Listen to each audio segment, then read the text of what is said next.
ሰላም ውድ የተወደዳችሁና የተከበራችሁ የአሁን ሚዲያ አድማጭ ተመልካቾቻችን፣ በዛሬው ዕለት እንግዲህ የተለያዩ የዝውውር መረጃዎችን በስፋት የምንመለከትበት የአሁን ሚዲያ ፕሮግራማችንን ይዘን መጥተናል። በትንታኔ ይህንን ፕሮግራም እንግዲህ ሰብስክራይብ እንድታደርጉ ነው የምንጋብዛችሁ። ላይክ በማድረግ ደግሞ እንድታበረታቱ እንጠይቃችኋለን።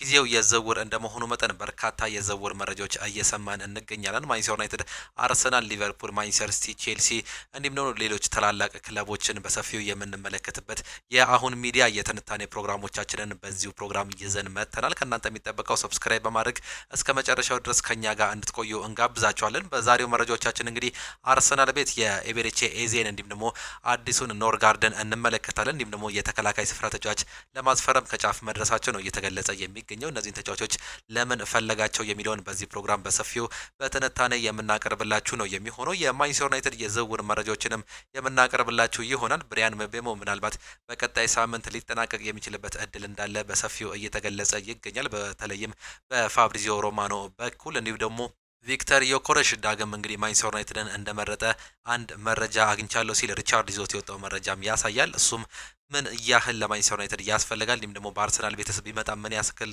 ይጠቅማል የሚለውን በሰፊው የምንመለከት ነው የሚሆነው። ሰብስክራይብ በማድረግ እስከ መጨረሻው ጋር ከኛ ጋር ቆዩ ነው የምንላችሁ። እኛ ቀጥታ ወደ ፕሮግራሞቻችን አለፍን። በአሁን ሰዓት ላይ በርካታ መረጃዎች እየተሰሙ ይገኛሉ። ከአርሰናል ጋር የምንመለከታቸው አንዳንድ መረጃዎችን ስንመለከት ዛሬ ጠዋት እንዲሁም ደግሞ ትላንት ምሽት እየተነሱ አንዳንድ መረጃዎች አሉ። በተለይም በኤቤሬቺ ኤዜ ጉዳይ የክሪስታል ፓላስ የክንፍ ተጫዋች እንግዲህ በአሁን ሰዓት ላይ በአርሰናል ራዳር ውስጥ መግባቱ ነው እየተገለጸ የሚገኘው። በ2024/25 የውድድር ዘመን እጅግ በጣም ድንቅ አቋሙን እያሳየው በክሪስታል ፓላስ ቤት አንድ ዋንጫ እንዲያሳኩ ምክንያት የሆነው ኤቤሬቺ ኤዜ በአሁን ሰዓት ላይ አርሰናል ራዳር ውስጥ መግባቱ ነው እየተገለጸ የሚገኘው። አርሰናል የተለያዩ የክንፍ መስመር ተጫዋቾችን እያዩ ይገኙ ነበር። በተለይም በዚህ ዓመት እንግዲህ ኒኮ ዊሊያምስ ወይም ደግሞ ሮድሪጎ ጉዌዥን ለማስፈረም ብዙ ሙከራዎችን አድርገው ነበር። ኒኮ ዊሊያምስ ግን ፍላጎቱ ወደ ካታሎኑ ክለብ ባርሴሎና ማድረጉን ተከትሎ እንግዲህ የሱ ዝውውር መውደቁ ነው የተመለከት ነው። ባየር ሙኒክ በእርግጥ የዚህም ተጫዋች ፈላጊ ነበር። ሌላኛው ሮድሪጎ ጉዌዥ ነው። የብራዚላዊ ተጫዋች በሪያል ማድሪድ ቤት ጥሩ ጊዜን ማሳለፍ አልቻለም። በተለይም ያለፈው የውድድር ዓመት የመጨረሻ ጨዋታዎች ላይ አለመሰለፉን ተከትሎ እንግዲህ ከሪያል ማድሪድ ጋር ይለያያል የሚሉ በርካታ መረጃዎችም ነበሩ። ነገር ግን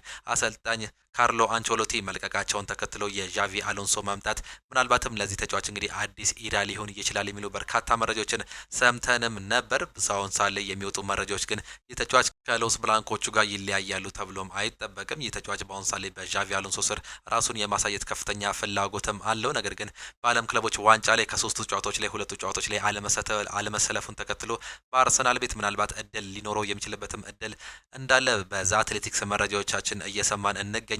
ነገር ግን እስካሁን ድረስ የዚህ ተጫዋች ነገር ግልጽ አልሆነም። በተለይም በአሁን ሳለ የነገር ግልጽ አለመሆኑን ተከትሎ አርሰናሎች ሌሎች ተጫዋቾችን እያዩ ይገኛሉ። ኤቤሬቺ ኤዜ የእንግሊዛዊ ተጫዋች እንግዲህ በአሁን ሰዓት ላይ በክሪስታል ፓላስ እጅግ በጣም ድንቅ ጊዜውን እያሳለፈ ነው የሚገኘው። 10 ቁጥሩ የሚድፊልደር ተጫዋች የሆነው እንግሊዛዊ ኢንተርናሽናል ተጫዋች በአሁን ሰዓት ላይ ራሱን በክሪስታል ፓላስ ቤት ጥሩ ጊዜን ማሳለፍ የቻለ እንዲሁም ደግሞ በመጨረሻዎቹ ጨዋታ ላይ በኤፍኤ ካፕ ዋንጫ ላይ እንግዲህ ራሱን ያሳየ ተጫዋች እንደነበርም ተመልክተን ነበር። በአሁን ሰዓት ላይ ደግሞ በሚኬል አርቴታ ስር ራዳር ውስጥ መግባቱ ነው እየተመለከትን የምንገኘው። ይህ ተጫዋች በአሁን ሰዓት ላይ አርሰናል ቤት መጥቶ ምን ይጠቅማል የሚለው እንግዲህ በርካታ ተጫዋቾች ሀሳባቸውን እያነሱም ይገኛሉ። ኤቤሬቺ ኤዜ በ2025 የተለያዩ ነገሮችን ማንሳት የቻለ ተጫዋች ነው። በ1998 በኤሮፓያን አቆጣጠር እየተወለደው በአሁኑ ሳሌ 26 ዓመት የሞላው ይህ ተጫዋች እንግዲህ 1.78 ሴንቲሜትር የሚረዝም ነው። በዜግነት እንግሊዛዊ ቢሆንም በትውልድ ናይጄሪያ እንደሆነ ነው ስታቲክሱ የሚያመላክተን። አታኪንግ ሚድፊልደር ላይ የሚጫወተው ይህ ተጫዋች በክሪስታል ፓላስ ቤት በ2024/25 ራሱን ያሳየ ተጫዋች ነው። በ2023/24ም እንዲሁ ጥሩ ጊዜን ማሳለፍ የቻለም ተጫዋች ነበር።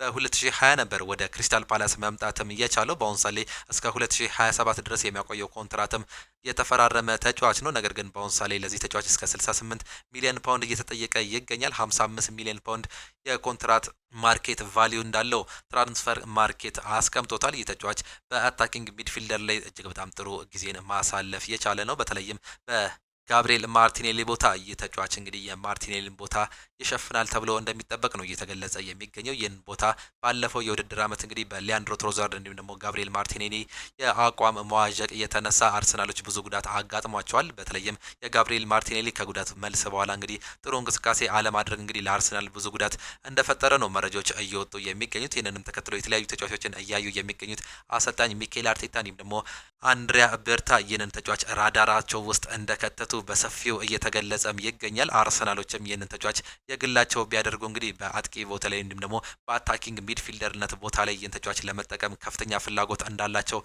መረጃዎች እያሳዩ ይገኛሉ። የ2024/25 የውድድር ዘመን ስታቲክሶችን ስንመለከት በፕሪሚየር ሊጉ 34 ጨዋታዎችን ማድረግ ችሏል። በኤፍኤ ካፑ 5 እንዲሁም ደግሞ በካራባኦ ካፕ ላይ 4 ጨዋታዎችን ማድረግ የቻለ ተጫዋች ነው። በአጠቃላይ በአመት ውስጥ 43 ጨዋታዎችን ማድረግ የቻለ ሲሆን 14 ጎሎችን እንዲሁም ደግሞ 11 አሲስቶችን ማስመዝገብ የቻለ ተጫዋች ነው። በየ236 ደቂቃዎች ጎል ወይም ደግሞ አሲስት ማድረግ የሚችል ተጫዋች መሆኑ ነው እየተመለከትን የምንገኘው። 3303 ደቂቃዎችን ባለፈው አመት ማድረግ የቻለ ይህ ተጫዋች እንግዲህ በአርሰናል ቤት ራሱን ለማሳየት ጥሩ እድል እንደተፈጠረለት መረጃዎች እየወጡ ይገኛሉ። በእርግጥ በአሁን ሰዓት ላይ ይህ ተጫዋች እንግዲህ የፋይ ጥያቄ አልቀረበለትም። ነገር ግን ስሙ ከአርሰናል ጋር ነው እየተገናኘ የሚገኘው። አንድሪያ በርታ እንዲሁም ደግሞ አሰልጣኝ ሚኬል አርቴታ እሱንም እየፈለጉ እንደሚገኙ መረጃዎች በሰፊው እየተቀመጡ ይገኛሉ። አታኪንጋቸውን እንግዲህ ለማስተካከል በዚህ አመት ቆርጠው የተነሱት አሰልጣኝ ሚኬል አርቴታ አጥቂዎችን እየተመለከቱ ይገኛሉ። ከዛም በተጨማሪ የክንፍ አጥቂዎችን ነው በአሁን ሳለ ራዳራቸው ውስጥ እየከተቱ የሚገኙት። ከነዚህ ውስጥም አንደኛው እንግዲህ ኤብሬቼ ኤዜ በአርሰናል ሩመር ውስጥ እንደሚገኝ በሰፊው እየተመለከትን እንገኛለን።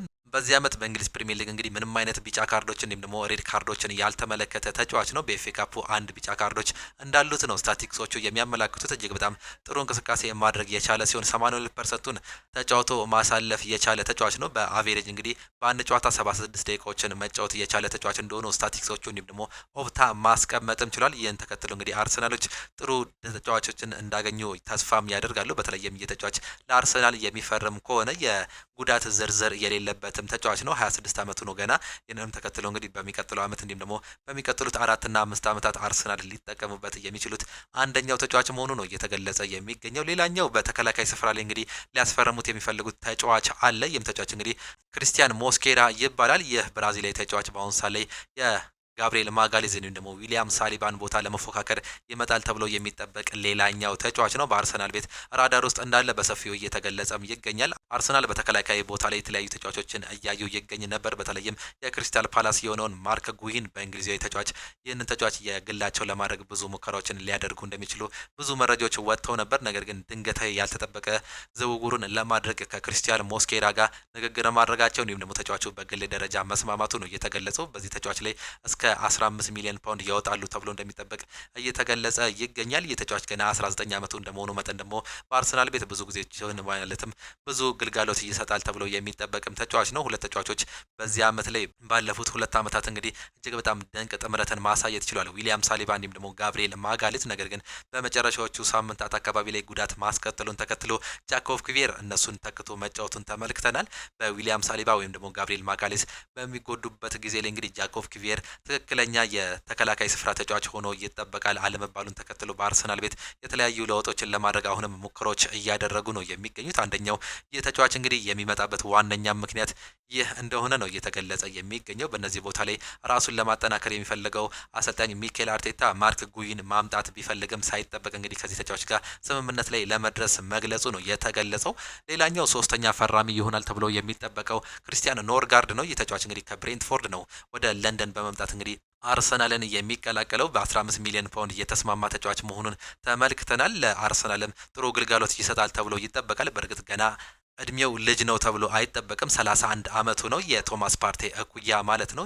ይህ ተጫዋች እንግዲህ የመምጣት ዋነኛ ፍላጎት እያሳደሩበት ዋነኛ ምክንያት በተለይም የጀርጊኖ መልቀቅ ነው። ይህ ተጫዋች እንግዲህ መልበሻ ክፍል ውስጥ እንዲሁም ደግሞ ከቤንች ተነስቶ የሚሰጣቸው አንዳንድ ስታቲክሶች እንዲሁም ደግሞ ለቲሙ የሚሰጣቸው አንዳንድ አቅጣጫዎች ለአርሰናል እጅግ በጣም ጠቃሚ ነበር። በተለይም ጀርጊኖ በአርሰናል ቤት ተሰልፈው ከተጫወተባቸው ጨዋታዎች ይልቅ ከቤንች ተነስቶ እንግዲህ ለተጫዋቾች የሚያስተላልፋቸው መልእክቶች አርሰናል እጅግ በጣም እንዳጠነክሩ በርካቶች እንዲሁም ደግሞ ሚኬል አርቴታም ያነሳሉ። የተጫዋች ወደ ፍላሚንጎ ማቅናቱን ተከትሎ እንግዲህ ይህን ተጫዋች የሚመስል ተጫዋች ፍላጎት ማሳደራቸውን ተከትሎ ይህን ተጫዋች የግላቸው ማድረግም ችለዋል። ይህ ተጫዋች በአርሰናል ቤት መምጣቱን ተከትሎ ቤስት 11 ውስጥ ይገባል ተብሎ አይጠበቅም። ሁሌም በየሳምንቱም ይጫወታል ተብሎ የሚጠበቅ ተጫዋች አይደለም። ነገር ግን እንደ ቲም ስፕሪት ቲማቸውን ከፍ ለማድረግ እንዲሁም ደግሞ እንደ መሪ ደግሞ አንድ ሌላ መሪ ለመጨመር ማቀዳቸውን ነው በሌሎች መልኮች የተገለጸው። አሰልጣኝ ሚኬል አርቴታ ይህንን በማሰብ ነው ያልተጠበቀ ጉዞን እንግዲህ በማድረግ ክሪስቲያን ኖርጋርድን የግላቸው ለማድረግ መስማማታቸውም የተገለጸው። ይህም የ31 ዓመት ተጫዋች ዴኒሽ ተጫዋች ወይም ደግሞ ዴንማርካዊ ተጫዋች በአርሰናል ቤት ራሱን ለማሳየትም እንዲሁም ደግሞ በአርሰናል ቤት ለመቋጨት ፍላጎት እንዳሳየ ነው በበርካቶቹ እየተገለጹ የሚገኙት። ይህ ተጫዋች መምጣቱን ተከትሎ እንግዲህ አርሰናሎች በዲፌንሲቭ ሚድፊልደር ቦታ ላይ አንድ ሌላ ተጫዋች መጨመራቸው ነው እየተገለጸው። ይህ ተጫዋች ቦክስ ቱ ቦክስ ወይም ደግሞ የአታኪንግ ሚድፊልደር ተጫዋች አይደለም። በተለይም በመከላከሉ ላይ እጅግ በጣም እየተታካነ ተጫዋች መሆኑ ነው እየተገለጸ የሚገኘው። ስታቲክሶቹ እንደሚያሳዩት ከሆነ ባለፉት 4 ዓመታት ማለትም ብሬንትፎርድ ወደ እንግሊዝ ፕሪሚየር ሊግ ካለፈ በኋላ እንደሱ አይነት ኢንተርሴፕት ያደረገ ተጫዋች የለም። ይህም ለአርሰናል ምናልባት ጥቅም ሊሰጥ ይችላል። በእርግጥ ብሬንትፎርዶች ከማጥቃት ይልቅ በመከላከል የሚያሳልፉ ክለቦች እንደሆኑ ይታወቃሉ። ምንም ቢሆን ግን የተጫዋች ይህንን ሪከርድ መያዙን ተከትሎ ለአርሰናል እንዲሁም ደግሞ ለሚኬል አርቴታ በሚጠቁበት ጊዜ ጥሩ ሽፋንን ለክለቡ ይሰጣል ተብሎ የሚጠበቅም ተጫዋች ነው። በዚህም የተነሳ አርሰናሎች ይህን ተጫዋች የግላቸው ለማድረግ መስማማታቸውን በይፋ መገለጹንም ተመልክተናል። ይህም በአርሰናል ቤት የሚጠበቀው ሶስተኛው ተጫዋች ነው። የማርቲን ዙቢሜንዲ ዝውውር ይፋ እንደተደረገም ይታወቃል። ይህ ተጫዋች እንግዲህ የቶማስ ፓርቴ እንዲሁም ደግሞ የጀርጊኒዮን ጥምር የሆነ ተጫዋች እንደሆነም ይታወቃል። በዚህም የተነሳ ሁለት የተለያዩ ተጫዋቾች በአማካይ ቦታ ላይ ሲለቁ እንዲሁ በተመሳሳይ ሁለት ተጫዋቾችን መተካታቸውን በይፋ ማሳወቃቸው እንግዲህ ለአርሰናል እንዲሁም ደግሞ ለሚኬል አርቴታ ጥሩም ሆኗል። በአሁን ሰዓት ላይ የተለያዩ ተጫዋቾችን እንደገና ያመጣሉም ተብሎ ነው የሚጠበቀው በአርሰናል ቤት።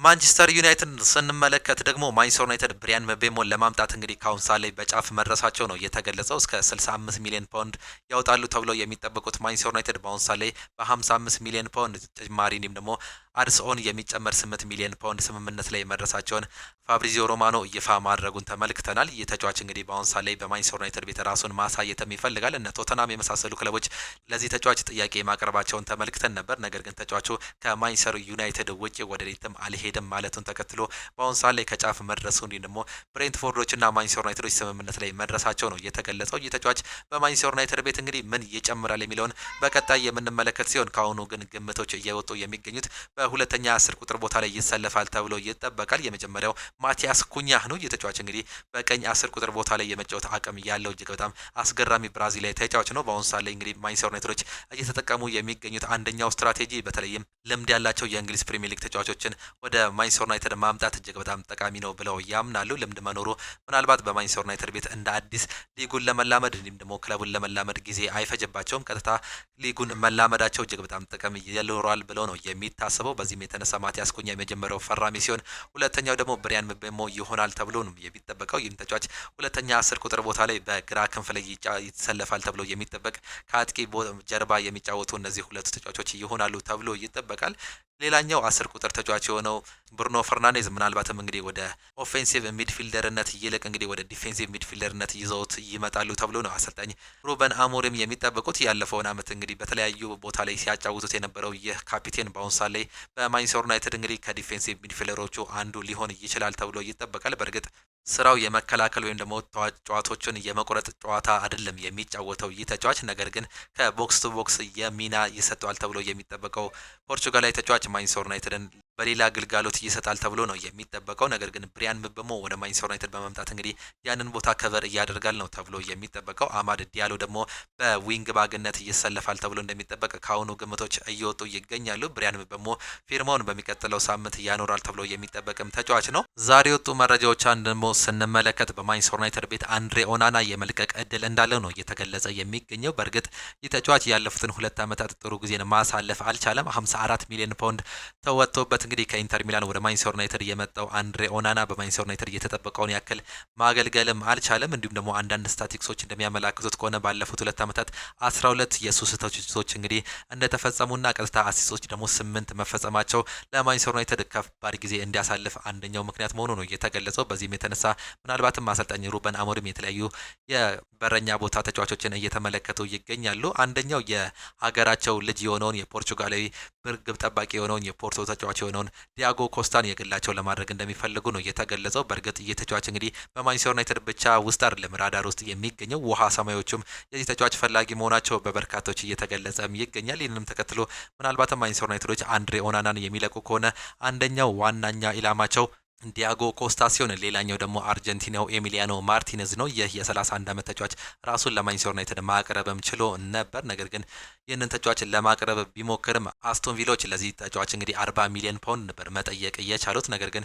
ፌነርባቼዎች ለዚህ እንዲሁም ደግሞ ሌላኛው አንድ ተጨማሪ አድርገው 27 ሚሊዮን ፓውንድ መጠየቃቸው ማንቸስተር ዩናይትዶችን ይህንን ነገር ተስፋ እንዲቆርጥባቸው ማድረጋቸውን የተለያዩ ምርጫዎችን እንዲያዩ እየተደረገም ይገኛል። አንድሬ ኦናና ምናልባት በማንቸስተር ዩናይትድ ቤት የማይቀጥልበት አጋጣሚዎች እንዳሉ በሰፊው እየተመላከቱ ነው የሚገኙት። እንዲሁ ደግሞ የሚለቁ ተጫዋቾችም አሉ። እስካሁን ድረስ አንቶኒ ነው ነገር ግን በማንቸስተር ዩናይትድ ቤት ጥያቄ እየቀረበለት የሚገኘው። ሪያል ቤቲስ ይህን ተጫዋች እንግዲህ የግሉ ለማድረግ እስከ 25 ሚሊዮን ፓውንድ ለማውጣት እቅድ መያዙ የተገለጸ ሲሆን ማንቸስተር ዩናይትዶች ግን እስከ 40 ሚሊዮን ፓውንድ ለሱ እየጠየቁ ይገኛሉ። በ80 ሚሊዮን ዩሮ ወደ ማንቸስተር ዩናይትድ የመጣው አንቶኒ በማንቸስተር ዩናይትድ ቤት ሳይሳካለት መቅረቱን ተከትሎ በዚህ ዓመት ከማንቸስተር ዩናይትድ ጋር ይለቃል ተብሎ የሚጠበቅ ሌላኛው ተጫዋች ነው። እነዚህና ሌሎች ተጫዋቾችም እንግዲህ ይለቃሉ ተብሎ ይጠበቃል። ፌነርባቼ ከጀደን ሳንቾ ጋር የሚያደርጉትም ድርድር እንደቀጠለ ሲገኝ ከተጫዋቹ ጋር ስምምነት ላይ ደርሷል። ከክለቡ ጋር የሚደረገው ድርድር ብቻ እንደቀረ ነው የተገለጸው። ራስመስ ሆይሉንድ ደግሞ አሌሃንድሮ ጋርናቾ በናፖሊ እንዲሁም ደግሞ በጁቬንቱስ እቅድ ውስጥ እንዳሉም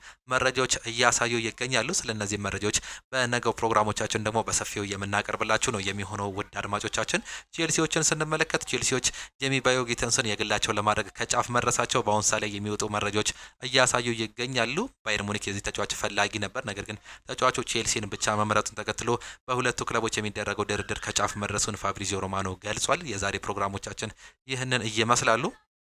የተወደዳችሁና የተከበራችሁ የአሁን ሚዲያ አድማጮቻችን ለዛሬ የነበረን የትንታኔ ፕሮግራሞቻችን ይህንን ይመስሉ ነበር። ፕሮግራሞቻችንን እንዴት አያችኋቸው? ሀሳብ አስተያየታችሁን ኮመንት ቦክስ ላይ ልታጋሩን ትችላላችሁ። የዛሬ የአሁን ሚዲያ ፕሮግራሞቻችን ይህንን ይመስላሉ። በነገው ፕሮግራሞቻችን እስከምንገናኝ ድረስ ግን ቻው ቻው፣ መልካም ጊዜ፣ መልካም ምሽት ይሁንላችሁ።